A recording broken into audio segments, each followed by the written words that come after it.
Hey everyone, it's tafony here once again, and today I'm rambling about something a little bit different, or at least the subject matter is Eurorack as always, but today I'm going to do it in a bit of a different format and try and rank all of the Eurorack sequencers I have tried.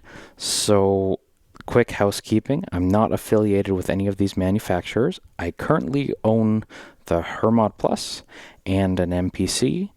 And most 95% of these I bought used. The other 5% I bought them new.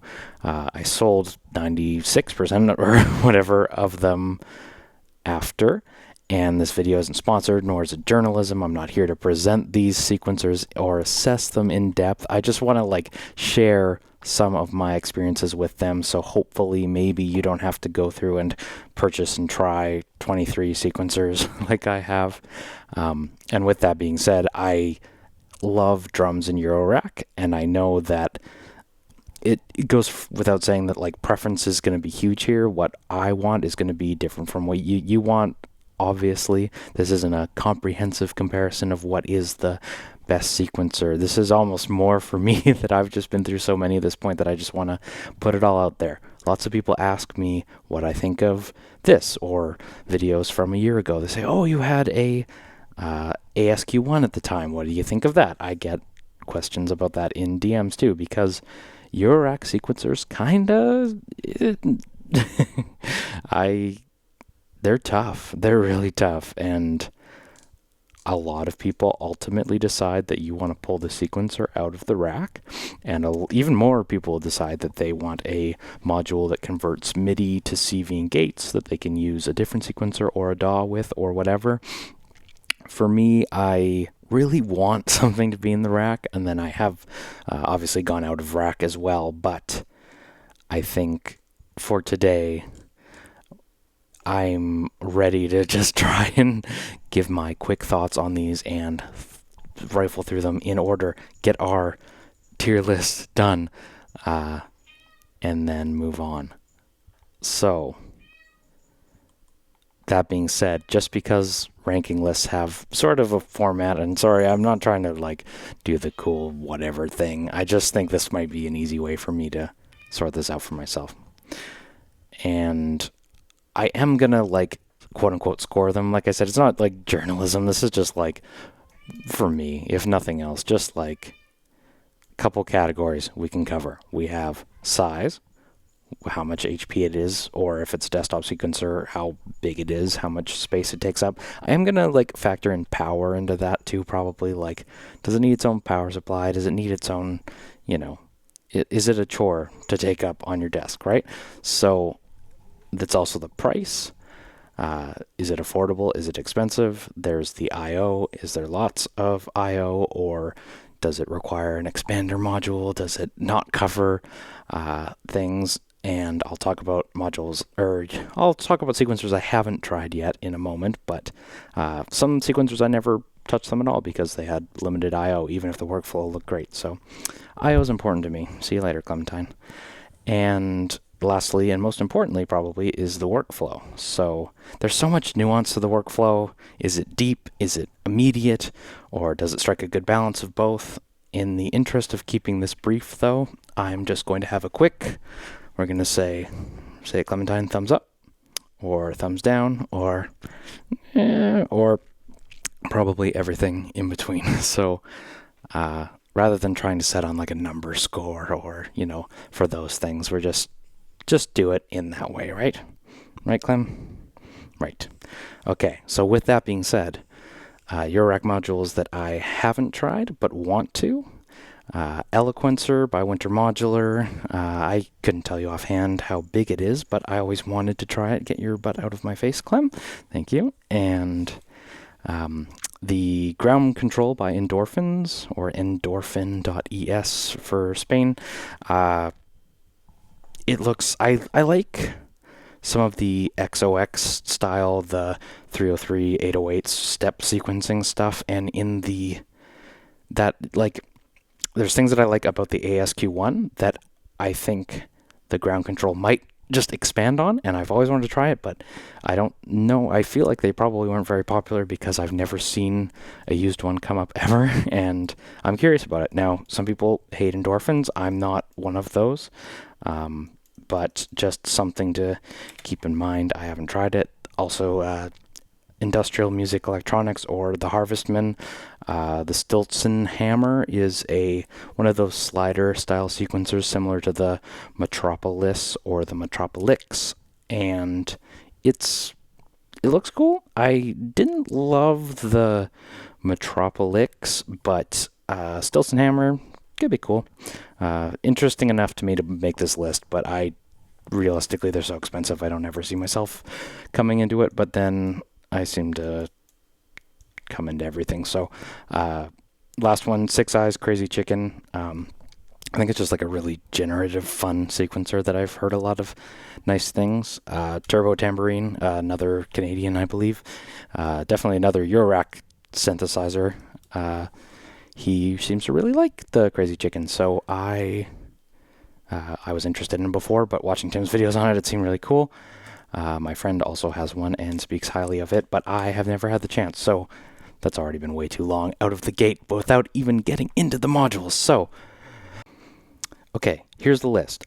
I think it's ordered them in order of image names alphabetically, so it's basically random because I don't think if file names were following the module names, so we're just going to go start to back in them, and I'll probably have to reshuffle these all at the end if I'm finding like once this is all over, I can already foresee myself being like, well, I like this one more than that one, so maybe we'll move it from B or down to C or what have you. So that is that. I'm not a pro. Sorry, next time I'll get back to ranking my Mario 64 speedruns, but for today, Clementine, you'll just have to deal with this. So let's get started. If I can fix my audio first, that is, of course. Okay.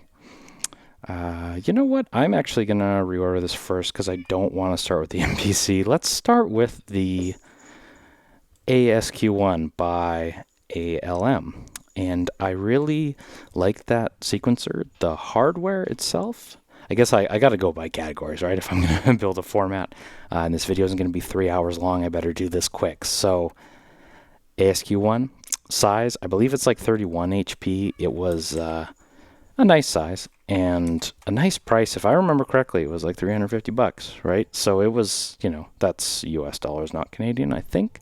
I could be wrong, but nice size, nice price. Decent I/O. You have 4 gates for, drum sequencing, and what you're gonna find from me is my frustrations with a lot of these is they're just like the I/O is so limited. I don't get it. Like, why is I get or from what I've heard that in Eurorack modules that like every jack is worth a lot of money. Like it costs a lot to add all those jacks, right? And you definitely see that in the outcome of the modules because a lot of them it's so limited. I'm like, why it's so expensive? And there's only case in point, I know I haven't even got to ranking one of these, but we call it Rambling About for a reason. And the Squarp Hapax is the big desktop clip launching. I've never tried it. It's not on this list, but the I/O is so limited. Like I think you get 2, 3 CV gate pairs. Like, come on, it's like a $1,200 sequencer. I don't want to have to use a MIDI adapter with it. Anyway, but with all that being said, is just to say that the ASQ1 is actually pretty generous with their 4 gate sequencers for a nice XOX drum 909-ish sequencer and 2 channels of sequencing. I love the clicky keys, and I loved using it as a quantizer too, but it felt a little novel in it's really fun to have around, but like fun to jam out, fun to have around. One of the EPs or one of the tracks on my EP, I just played it like not sequenced, just like a piano hitting the buttons, and I really enjoyed doing that. So it's good, but I think it could be a little deeper. So let's say size, good. Price, it was good. The I/O, good too. I mean, yeah, and then workflow, like it's good. So it could be deeper though. Well, and there's button combos. I should say that. I didn't like the button combos on it. So let's start with B tier before we get going too slowly on this. And then I think I just want to like try and grab a traditional sequencer here. So on that note, I'm not going in order. I'm going to grab the Metropolix by Intellijel. And we're going to say size, it unremarkable. I didn't think it was like super big or super small. It's just like, it's fine. The price, I think, okay. You know what? Before we misspeak the whole video, let's do Intellijel Metropolix. It is $800, almost Canadian new. Sorry. I have a very soft spot in my heart for Intellijel. They are the local legends, and I love a lot of their stuff. But that's, I think, for me, 2 channels of sequencing was like, I don't know, that seems like a lot of money for me. I want something that can handle the drums, the voices, I know it has song mode and everything, but it just like, that's a lot of money to need a drum sequencer on top, and that will be a reoccurring theme today. Now the IO, I mean, you got your 2 tracks, pitch, gate, and, you know, modulation lanes for all that stuff too. I guess a middle, because I have no complaints. It's good. I wish there was drum sequence on board somehow. That would be cool. And then going to the workflow, I didn't love the Metropolix workflow, which makes me wonder if I'd love the Stilts and Hammer workflow, because I think it's really random and not intentional. And if that's something that you're after, it's really cool. But it just, some of these generative-ish ones, and this, sorry, let me rephrase that. This isn't a generative sequencer. It just felt like, if you've ever programmed the 303, you'll probably feel a similar way of like, it's intentional, but like, you don't go in like writing a song, if that makes sense. You kind of just like randomize the pulse count in the case of the Metropolix, and randomize the gate types and lengths, and then noodle with the pitch, which is fine, and some people love that. Some people, every sequencer on here, some people swear by, right? But for me, I just like, I don't know, I want something a little more intentional for myself. So I would put it in B tier, but for the price, I think like $800 is a lot. Yeah, we'll put it in C tier, and then we'll probably rejig all of this stuff later. Now, I better get going on this, because I am dragging my feet. All right, Clemmy, it's your dinner time in a while. Get out there, stop licking. Okay, let's go on to Pam's Pro Workout. Is a not sequencer, you might say, but I think it should definitely be on here, because it can sequence. It can be 8 outputs worth of sequence, right? It can generate clock, it can generate gates, it can generate CV, it can generate quantized stuff. It can be a Euclidean sequencer too. So with all that being said, there's size. You can't beat 8 HB for all that, right? I think that's the whole thing with PAMs, really. Price, I mean, relative to the other sequencers, it's really good. This is a tough one. It's not really a sequencer, so price, like, yeah, it's good, right? I think if you're into Eurorack, you kind of need a PAMs. I have some gripes with it, but you need a PAMs. IO 8 outputs for 8 HP. That's pretty crazy. So IO's good. Then the workflow, like it's not very intentional. It's all like, it can be totally random. I think there's no like song mode in PAMs or anything, right? It's just I mean, this is sort of the joys of modular, right? Like, you just using PAMs as your gates, or randomizing your gates in a way that you aren't randomizing your pitch, right? Like doing some fun noodling stuff. And yeah, it's tough, but then you're not gonna write song structures or chord progressions on PAMs, right? So I mean, this whole list is going to be a lot of like apples to oranges, not fair comparisons, but I'm going to put PAMs in the B tier next to ASQ1, even though you probably need those two in your case, because I don't believe the ASQ1 has a clock generator on board. It needs to be clocked, so in a small case, PAMS is awesome. If you want to build a small case and not have to take up some huge amount of HP, like, you can't beat PAMS, right? So I won't harp on that one all day. Let's move on to the WMD Metron, which is 32 HP, which I felt was really good. I've seen for what it does, it's really small, which is funny because their performance mixer, I feel, is like way too big for what it does. But it's not a contest, obviously, but for the video it is, I suppose. WMD Metron, great size. Price, it's hard to say price because it's not in production anymore, I don't think, but they are reissuing it and it's going to be super expensive. I've never tried the new one. Obviously, I don't think it's even out, but it's not a reissue either. It's a Mark II under a new company. So if that's something that interests you, don't rely on what I just said. Just keep that in mind. I got it used for some 500 Canadian dollars, I believe, and I felt that was great value, and I really like the Metron. So I'm going to say the price is really good. I'm not going to rank it yet. I better go through my list. Price is really good. The I/O, no voltage on board for pitch sequencing for your synth voices, which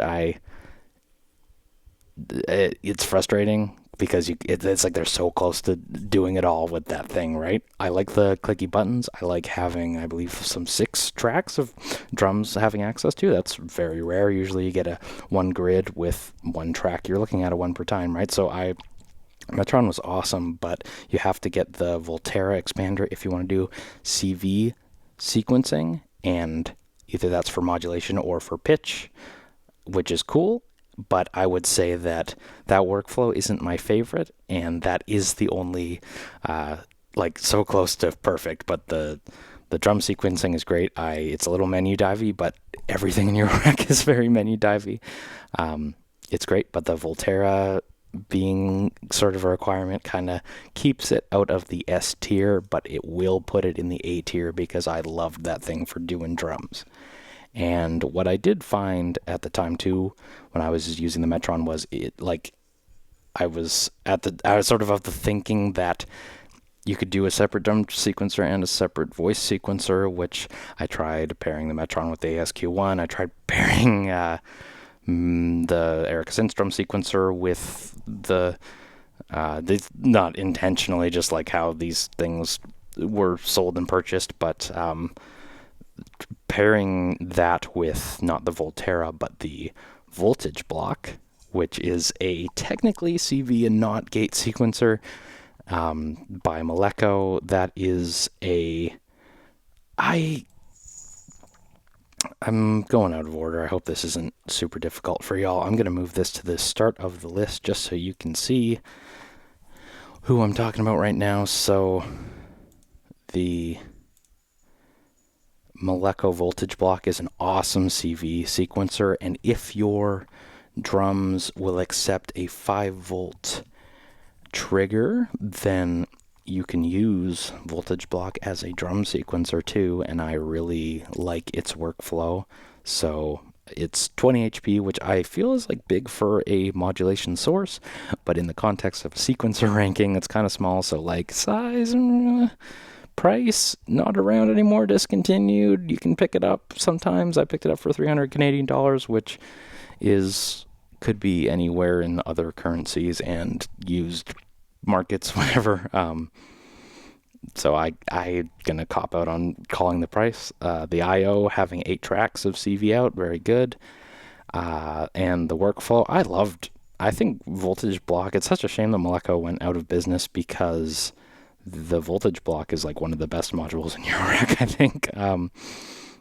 So I'm gonna, now, because it's not really a sequencer though, I'm gonna put it in B tier, which doesn't sound that great, but I think given that it's not even a sequencer, take that. If you probably want a sequential switch to pair that with or something, I'd say. Or you could pair it with the, what is it called? The Moleco, the Varigate 4. I had the Varigate 4. I didn't like it, which is kind of funny given all the praise that I just gave to the voltage block. But something about the Varigate 4 and its horizontal multiple sliders that don't equal steps like they are on the voltage block, and I just didn't like it, and this video is way too long, so we're going to put that in the D tier. Sorry, I love the voltage block, but I did not love the Varigate. And moving on here, because this is going way too long, and that's what I say in every one. Now, a drum sequencer that I was very disappointed in as well is the Synths drum sequencer. Now, it's not the worst, but I'm just going to, this is not journalism, it's just for fun. I'm going to put the Synths drum sequencer in D tier because if we're going by our rankings, which I skipped for the Varigate, Varigate, I didn't like it, I was disappointed in it. But in the Synths drum sequencer, size, it's like 42 HP. That's fine. The price, it was like nearly $1,000 freaking dollars when I bought it new with the black keys. Like, ugh.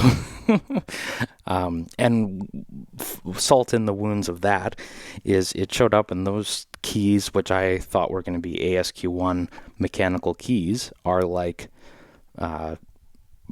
floppy rubber button switches, and like I was so disappointed in that.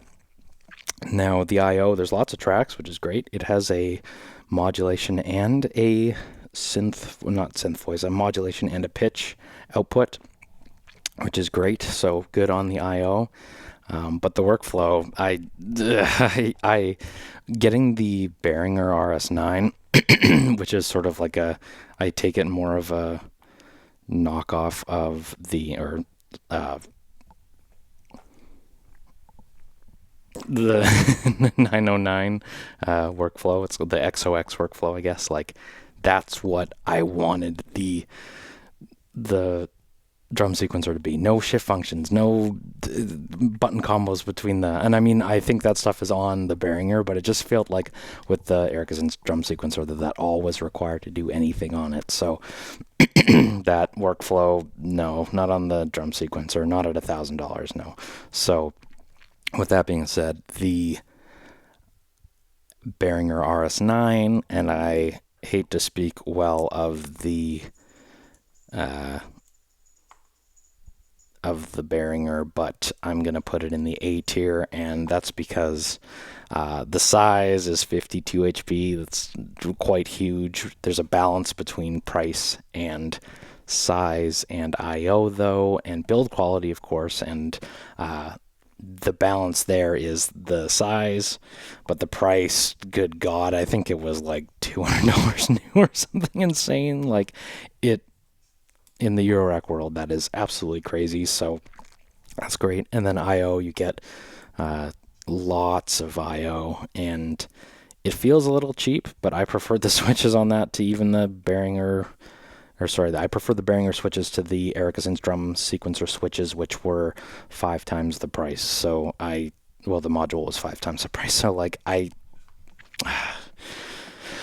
yeah, and the workflow, like, not deep, couldn't figure out the, I know there's like polyphonic MIDI sequencing over MIDI, I should say, not over CV, but like, I haven't figured out any of that. But the workflow for drum programming, like, it's great. It's really simple. The auto scroll is really easy, and that's something on like all of these sequencers that they just like, it's probably on board, but why do I have to pull the manual up to find the auto scroll function? On the Behringer one, it's just right on the front. You just hit auto scroll. And the page scrolling, like, that's something that is on both of my A tier drum sequencers. Well, they both happen to be drum sequencers, but both of my A tier sequencers right now just hit the page. Which page do you want to go to? Well, which track do you want to go to? There's buttons for those. You don't have to, like on the Synths drum sequencer's shift function.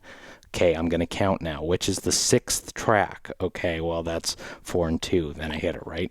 Like, yeah, there's mute functions in that too, and like button combos, not button combos, please. Anything but button combos. Give us a screen. Well, the drum sequencer did. But anyway, speaking of giving us a screen, let's do the Hermod by Scarp. Okay, well, I'm not going to say it another time because I've embarrassed myself already. So I'm going to start with the Hermod 1 because I've had both the first and I currently have the second. Size, it's like 30 HP. It's good. The price, now, Hermod Original, you can get used for like quite cheap. Like I've seen it for like sub 300 Canadian dollars sometimes, and I think even as a MIDI to CV converter, like the Hermod 1, you like really can't go wrong at that price. That's a great sequencer, and I'm gonna say the I/O is also great. There's 8 channels that are easy to access with dedicated buttons on board. If you don't have dedicated buttons for your channels, then the workflow is also nice. I don't like the button combos between the X and Y buttons and having to get places. I wish there was a better way. I wish they relied on the screen more and those combos less, which is a reoccurring Eurorack theme for myself. I don't mind diving through menus, but please don't make me pull up the manual to find a button combo because you don't always have access to the manual where you're going. So with all that being said, the workflow was good, and I'm going to put this in B tier because it's so cheap. It like coming up used, you can just pick up them cheap as chips. And if you don't like the workflow on board of the Hermod, then you can use it as a MIDI to CV converter, and it's great for that. And I think for the price of a new, sorry, I don't want to show these ads here. For the price of a new Mutant Brain or some of those other MIDI to CV converters, you can just get a used Hermod. So I'm paraphrasing what my buddy Jesse has said about them in that MIDI to CV converter regard, but like if you want to do MPC pads and do some finger drumming, Hermod. So B tier for me. Now, with that being said, Hermod Plus, not cheap, same size, I believe, I hope. If it's not, you let me know in the comments, but same size, a lot more expensive for the new version. Can't find it used, or I was never able to find it used. I had to buy it new, but the I/O is the same, just with a better, crisper screen. I think they've made some changes to the firmware as well, and I think the integration of the LFOs and the MIDI effects on the CV channels is all improved.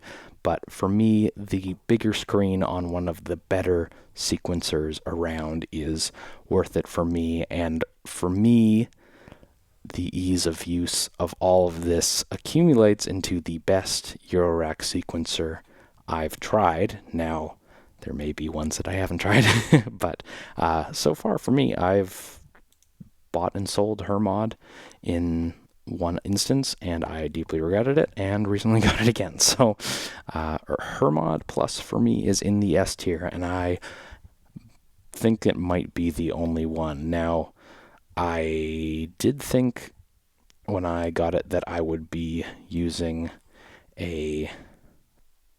let's drop that one in here.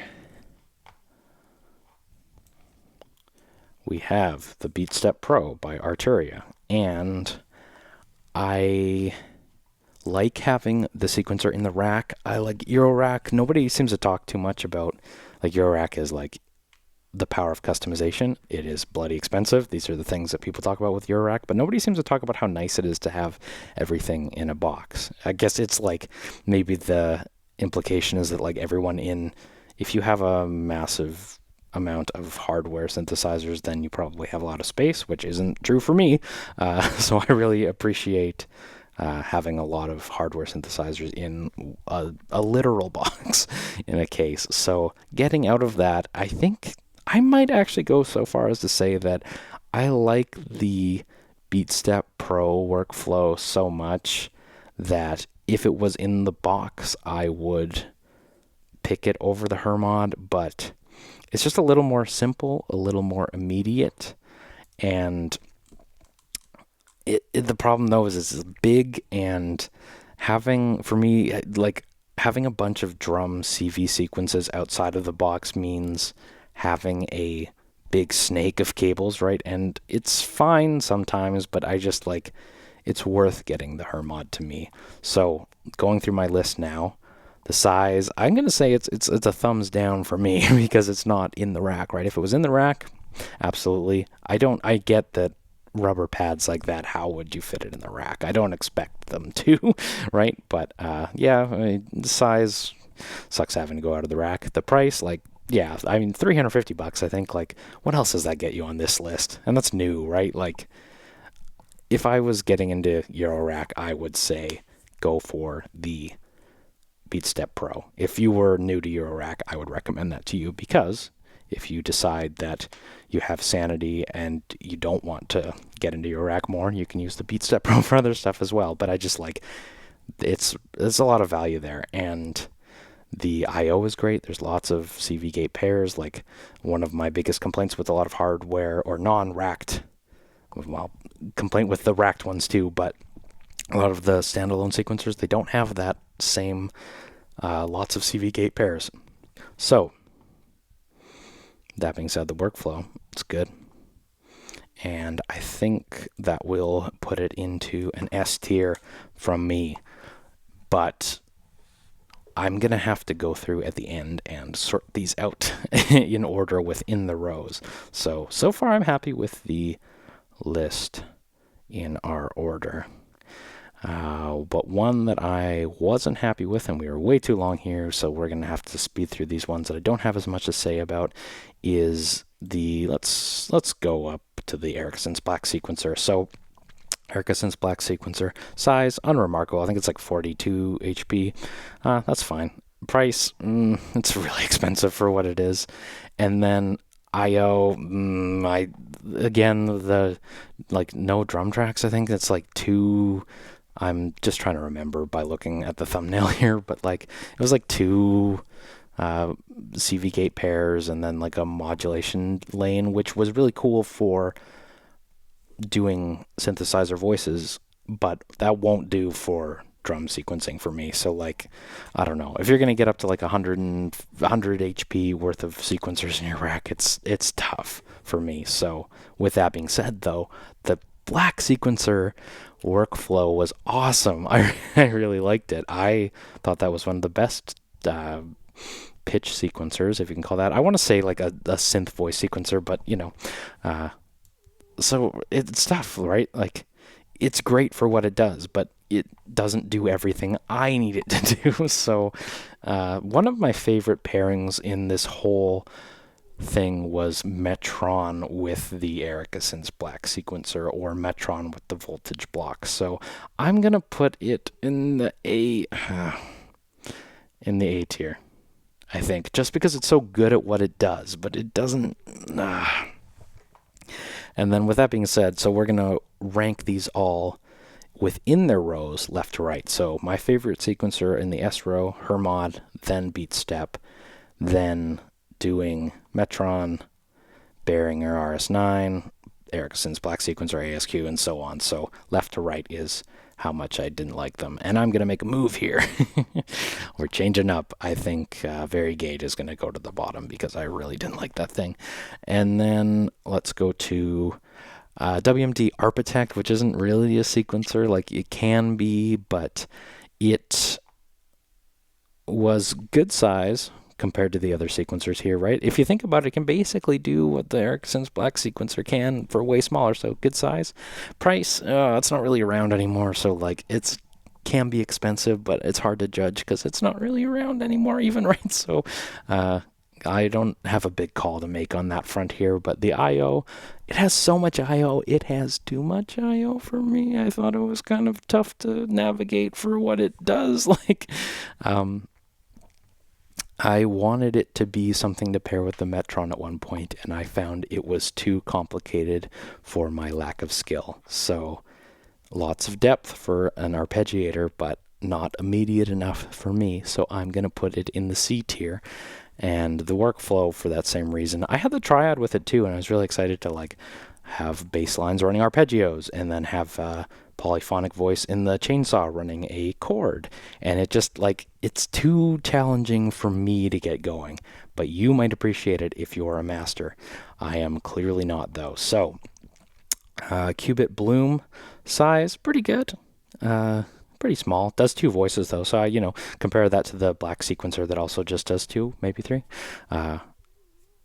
Good size. So good size. Price, it's like approaching $500, I think. Like, people seem to be really sell these things a lot though, so good used prices. The I/O, it does what it does for the 2 voices of that size. It's fine, but the workflow,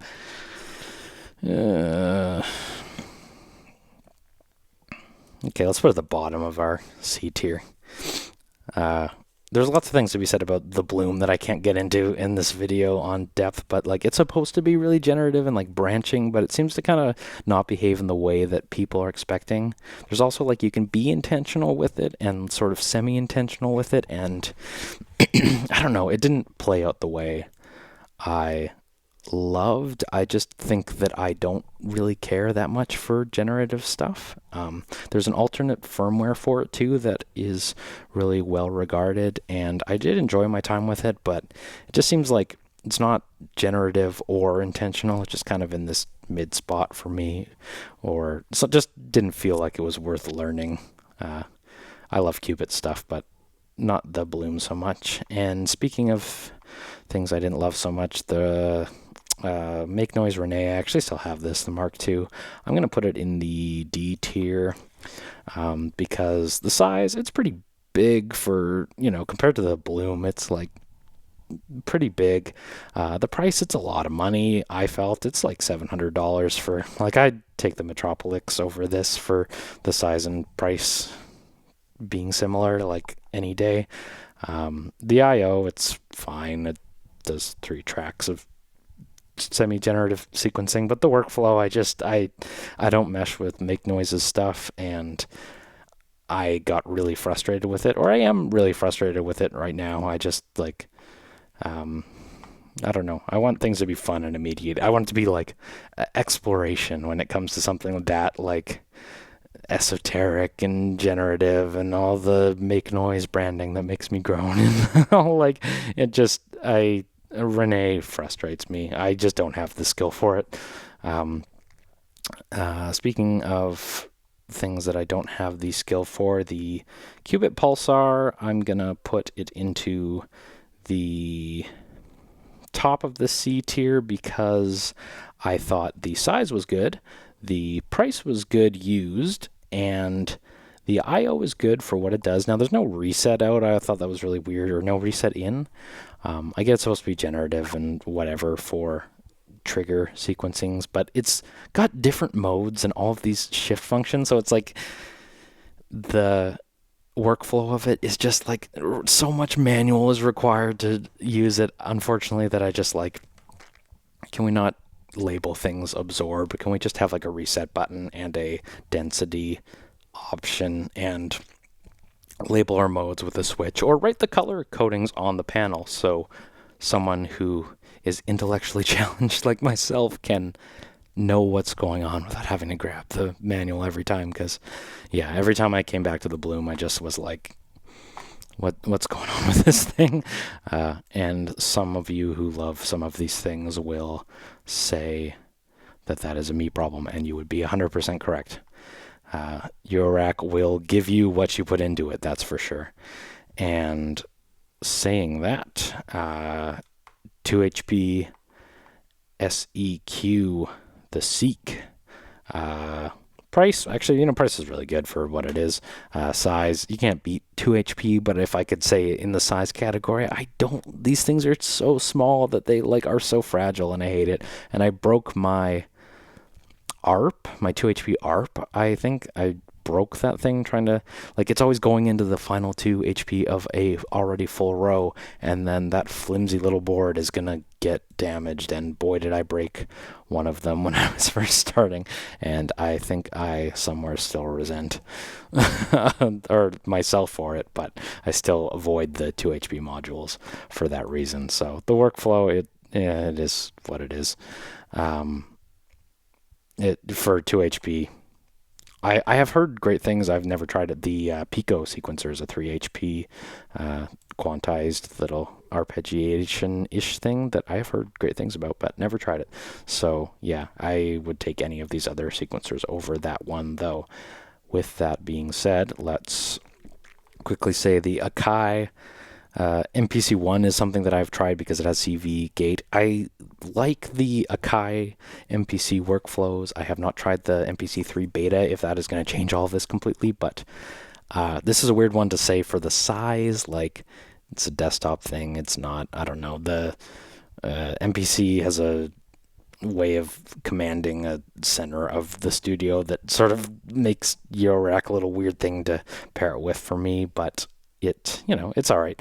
The price, I mean, sometimes if you're into Eurorack, you probably appreciate that, like, MPC is a lot of value for how cheap they are comparatively. Like, a lot of these sequencers were more expensive than an MPC One is, and it can be the full studio in a freaking box. So that is that, and the I/O was kind of freely assignable, if I remember correctly, but not remarkable, but not enough to do drums without a MIDI to CV converter. And yeah, we'll put it in the C tier, if that's weird, because the workflow, I don't know. I want step sequencing and Eurorack stuff, and I like live recording drum pads on my MPC, but I don't know if I want to do that with Eurorack drums. Now, there is one thing that did not make the list in my images, at least, and that is the Shackmat modular 4 bricks Rook. I love Shackmat stuff, and I did not love the 4 bricks Rook, but we better keep this moving because the Turing Machine is going to be up next. The size is good. Size is good. The price is good. The I/O is just a CV gate pair. This is fine. I guess that would put that in this category. But the workflow, it's supposed to be semi-random. Like, you punch in gates. If you're not familiar with the Turing Machine, look it up. There is many a Turing Machine in the modular world. But I don't know. It wasn't for me. It's fine. It's not remarkable.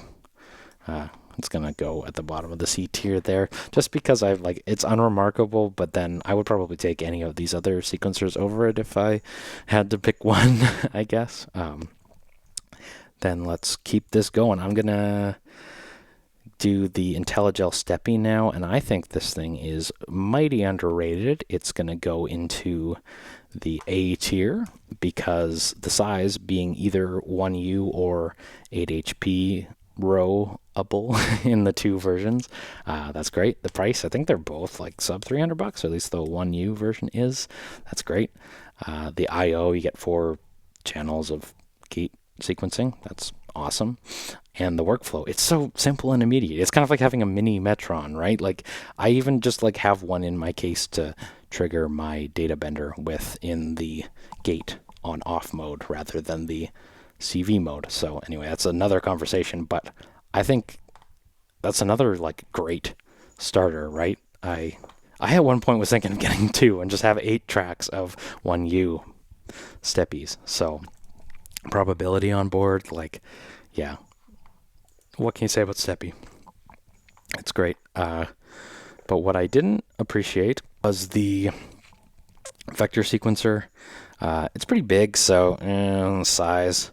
The price, it's very expensive, and I thankfully sold mine before the Mark II came out, but I'm kind of oh god, how many people were buying scalped I/O expanders for the 512 that now are very cheap relative to the Mark II, or lost their shirts on those. So I almost was one of them, and I did not purchase the expander in time. So price, I don't know. Maybe it's worth it now that they're used. Actually, I don't know. I don't have any insight on that. But I/O, there's 3 tracks, and it requires an expander. So yeah, if you need drum tracks like I need drum tracks, then it's going to bring the size and the price up even more. And and then the workflow, people love the workflow of it, and I just felt it was too complicated for my skill. I love the idea of writing in note names as a chord progression. If I write a chord progression on the guitar, I come over to my modular, I punch in my sequence of chords, and being able to design a song that way, I really like that. But then on the 512, again, it's just you need manual for everything, right?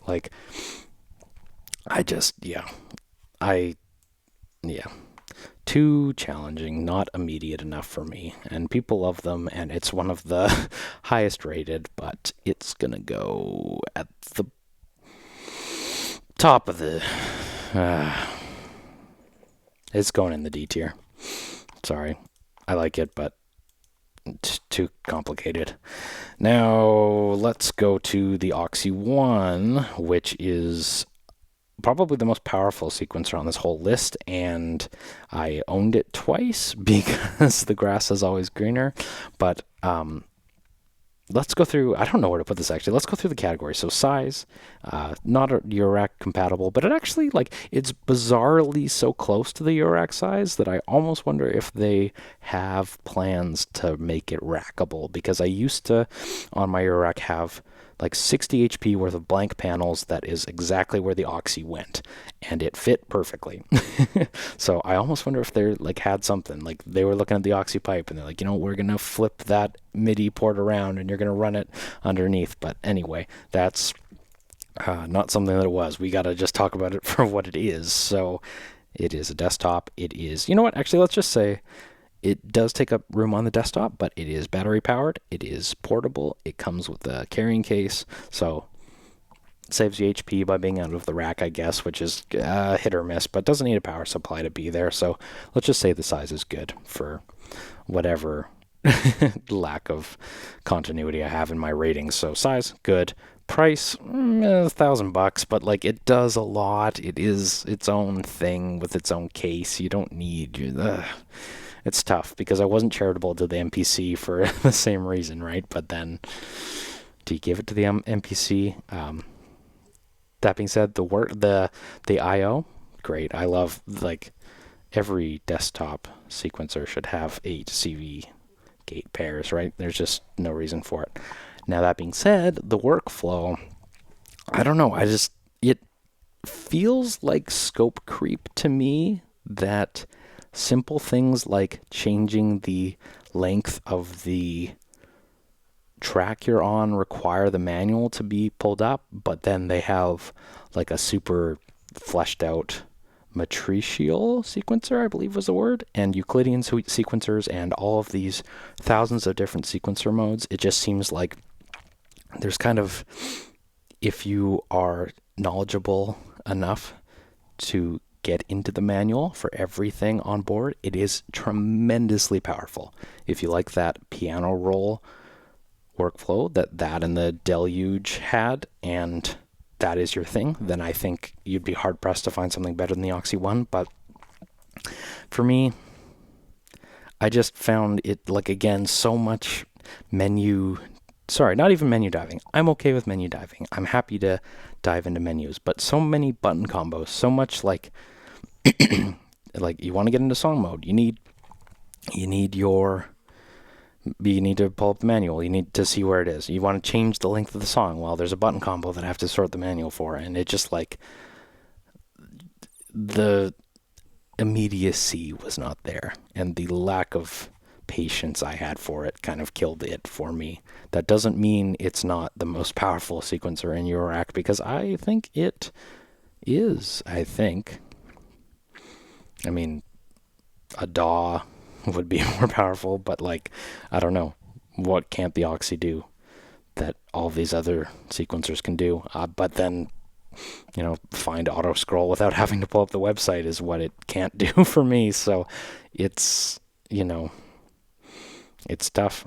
And I'm going to put it at the end of the C tier because it is so powerful, but the learning curve, the muscle memory required to use it just frustrated me to no end.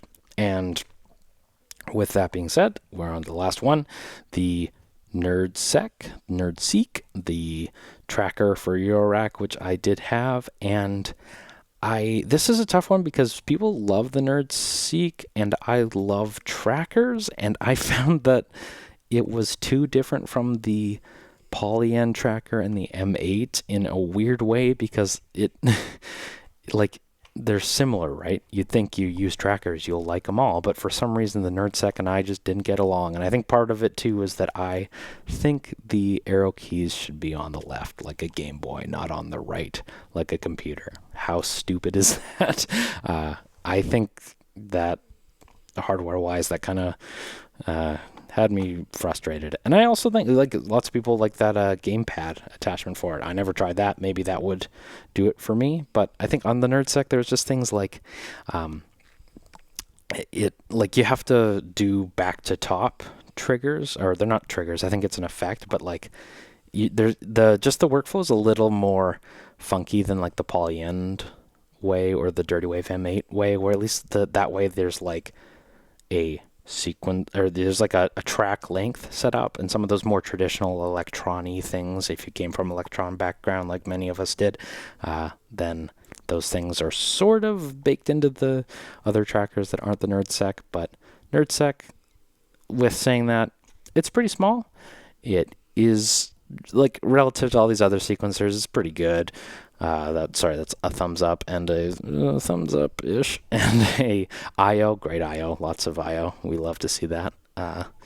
That's one of the reasons I picked it up originally, and I like that. But then the workflow, I don't know. I feel like if Nerdseq intrigues you, though, like, some of these I'm like, it's not for me, but I also sort of feel like Nerdseq, like, if that is right for you, if you make Nerdseq work for you, I think you might love it. Some people love their Nerdseqs, and I don't know. If you don't have any prior tracker experience, you might not. You might have had a better experience with it than I did, because I almost wish I tried the Nerdseq first. And I am going to put Nerdseq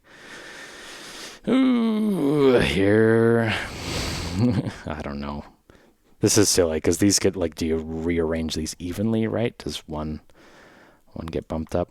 Okay, you know what? In that vein, let's rearrange these now that they're all done.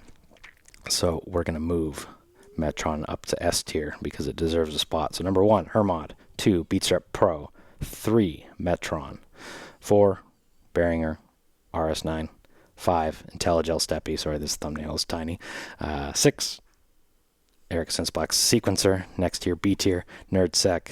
ASQ1, PAMS Pro, Varigate, sorry, not Varigate, the voltage block, Hermod Mark 1, C tier, Oxy One, the Cubit Pulsar, the Intellijel Metropolix, the Arpeggiator by WMD, the Cubit Bloom, Akai MPC 1, the Music Thing Modular Turing Machine, the D tier, Make Noise Renee, 512 vector sequencer, the Ericsson drum sequencer. You know what?